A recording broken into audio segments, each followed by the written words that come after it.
Hello, it's Outro, and welcome back to Sushi Coast. I'll be honest, I'm a bit tired.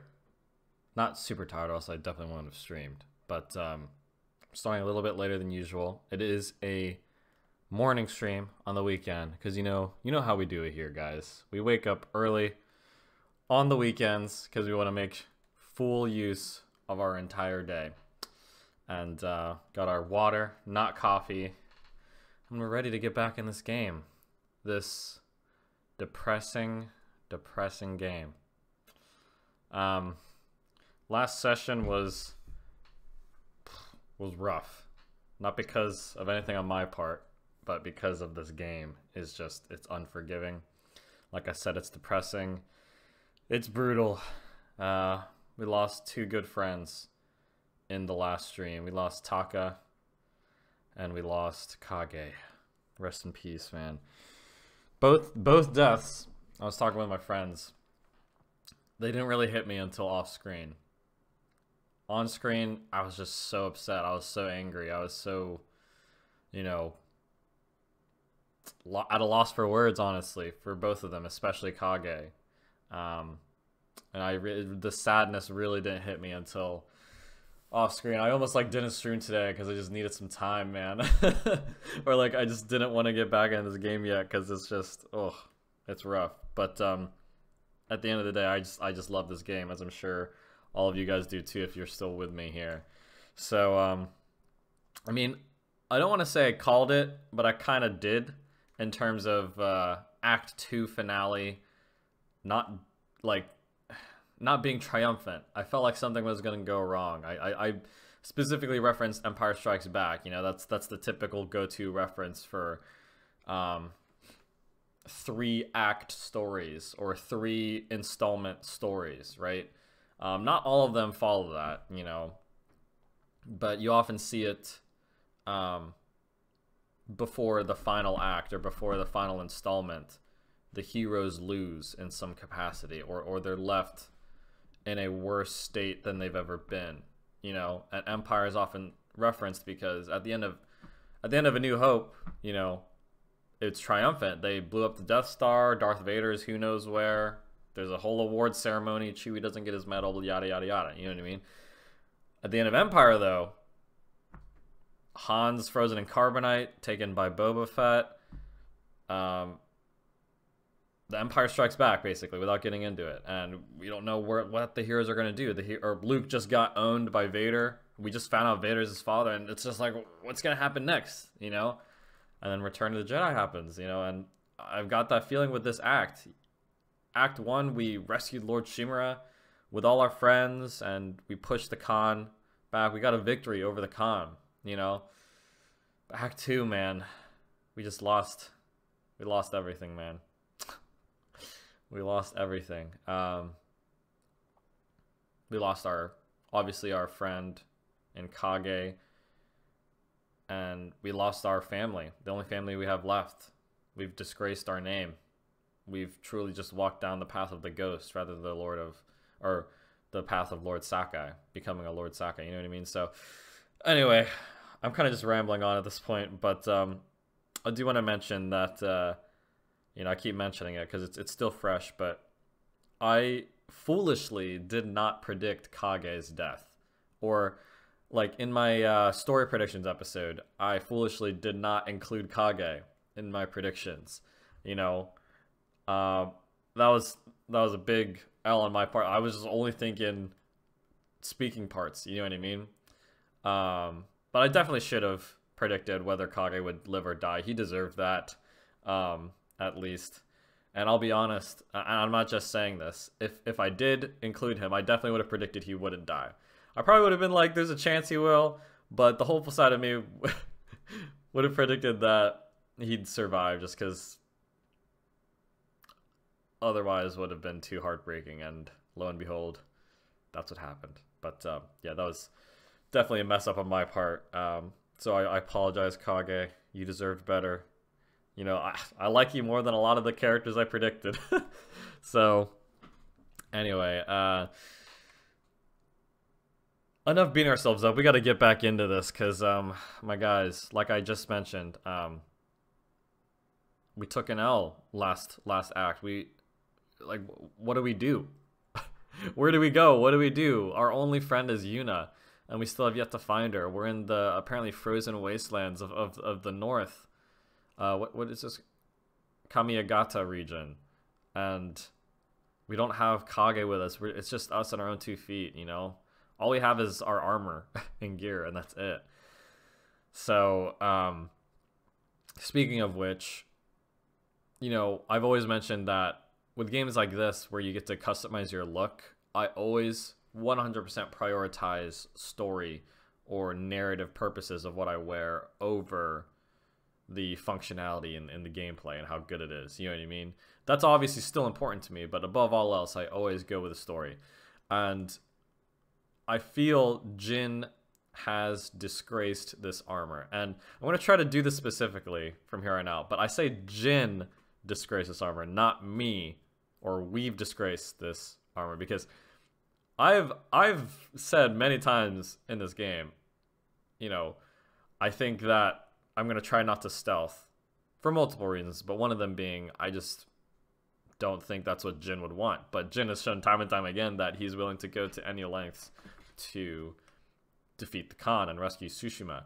And yes, I did say, you know, yeah, he poisoned a bunch of people, but he got the job done. You know what I mean? I still stand by that comment, but overall, I do feel like Jin shouldn't be doing these non-samurai stuff, compromising his character. But anyway, Jin did walk that path, and I do feel like he's disgraced the Sakai name to a degree. So I don't think we deserve to wear this armor until we redeem ourselves, until Jin redeems himself, you know. So I'm gonna go ahead and take it off, and we're gonna represent what Jin's chosen, and he's chosen to be the ghost. So wherever that is, I'm honestly not sure where the headband is. It's just a headband, right? It's gonna take me to find, because I honestly haven't seen it in here yet. I just took it off during our fight with Ryuzo. But yeah, while I find that, I was right about Ryuzo. But I was talking with a friend about it earlier, like, anyone who's paying attention to the story could have seen Ryuzo dying from like a mile away. So I'm not really patting myself on the back when in terms of that prediction. But the Taka prediction, I will pat myself on the back, because I pretty much called it really early on, did I not? And not when we first met him. When we first met him, I was like, you know, I didn't really feel like he would die. I didn't really see a point in it. But as soon as he started being like, oh, I know I'm not a best fighter, but I just want to help, it's like, I could just tell. I just felt it. Like, how many shows or games or movies have you guys watched where that plucky character that's in over his or her head, it's very naive but wants to help like all the other main characters are, and then he ends up dying and it's all sad because it's like, he just wanted to help. Like, come on. You can see that coming from a mile away. And I called that right. But I was wrong about Kage. I didn't even predict Kage. I was wrong about Yuriko. And another one, again, I'm going to reiterate it. If you haven't seen my story predictions video, by the way, definitely check that out. But Shimura's going to die, for sure. He's definitely going to die. I just have that feeling. It's going to happen. Again, I went into detail of why I feel so strongly that he is going to die. But it's going to happen, guys. It's going to happen. But yeah, so we are going to be wearing this ghost armor. And I think we're going to lean into its... I think we're going to lean into its terrifying capabilities, you know. And I mean that literally, not figuratively. Where do we see the description? Oh my gosh. I've always been so bad at navigating these menus, guys. You know this. It says reduces enemy detection speed by 25%, which is nice, but I'm not really going to go for that. Reduces the number of kills needed to enter the ghost stance by 1, which is great. But I want to highlight this last one. It says kills have a 15% chance to terrify a nearby enemy. And I like the wording of that because it says it has a percent chance. And you know that with this... oh, we actually don't have it on. Okay. But the one I wanted to focus on was the one... I forget what it is.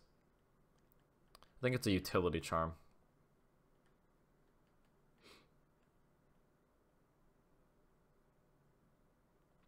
Effects with a percent chance to occur are 50% more likely to occur. So right off the bat, we have a quick maths, like over 22% chance. Almost a 1/4% chance to terrify a nearby enemy anytime we kill somebody. And if you guys remember, with our techniques, I don't remember where they all are, but we do have some terrifying capabilities here. Perfect parry counterattacks have a 20% chance of terrifying nearby enemies. So that's obviously playing into our setup here. I can't remember. Kills may terrify nearby enemies. So Heavenly Strike, we're going to be leaning into.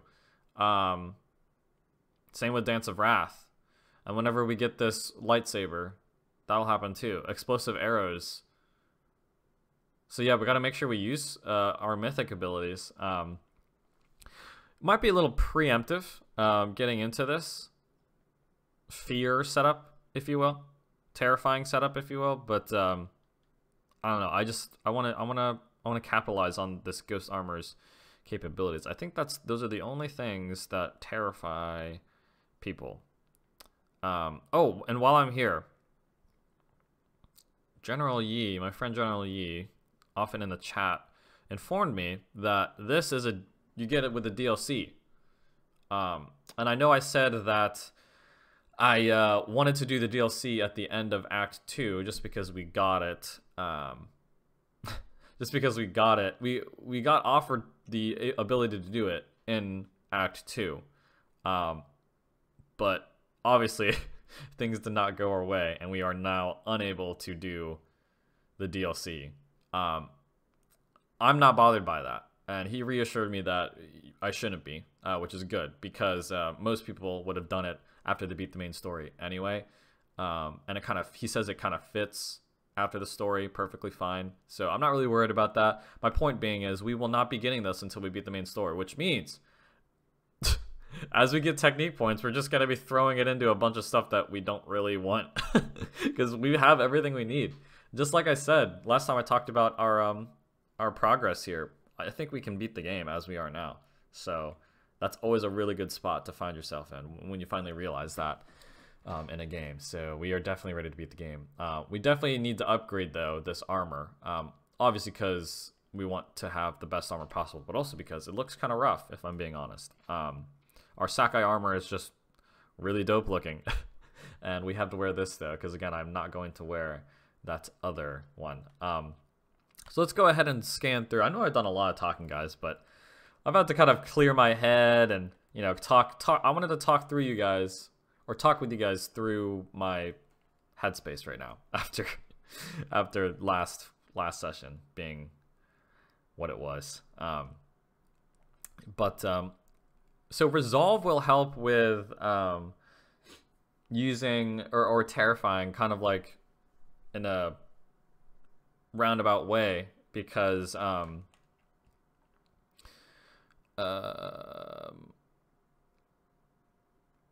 mythic abilities take resolve, so we want to make sure we have resolve. So maybe as of now, maybe let's use some resolve stuff. Maybe I'll throw one of them on there at the very least.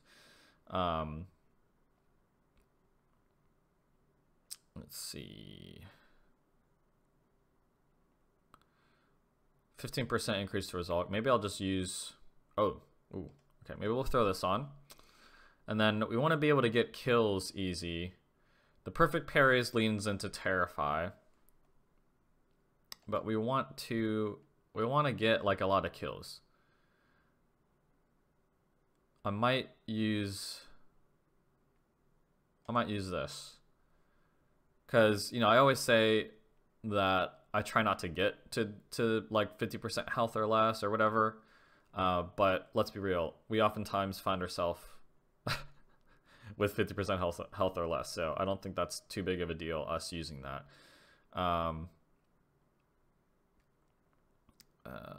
Slowly recover health while out of combat. Remain hidden, assassin, blah, blah, blah, blah, blah. Throw 2 additional kunai. Okay, yeah, I think we're going to go with those 2. So that leaves us this. And I might just leave it on this. Because I don't think we have any that, like, terrify people. I don't think I saw anything like that do anything with Terrify. So if I'm missing something and you're in chat and you know I'm missing something, just let me know. But I think we're good. I think we're gonna go with this setup. So we still have a heavy damage setup, right? So that'll help us get us those kills to increase our Terrify frequency. This plays into our perfect parry Terrify capability as well. And then this resolve, we got a 25% increase to resolve. That's just an amazing charm, by the way. I know I've said that many times, but I always forget I have it, honestly. This will help us get our mythic abilities flowing and thus terrifying more. And then this percent chance to occur, that'll help with everything. Everything, basically. So, pretty good.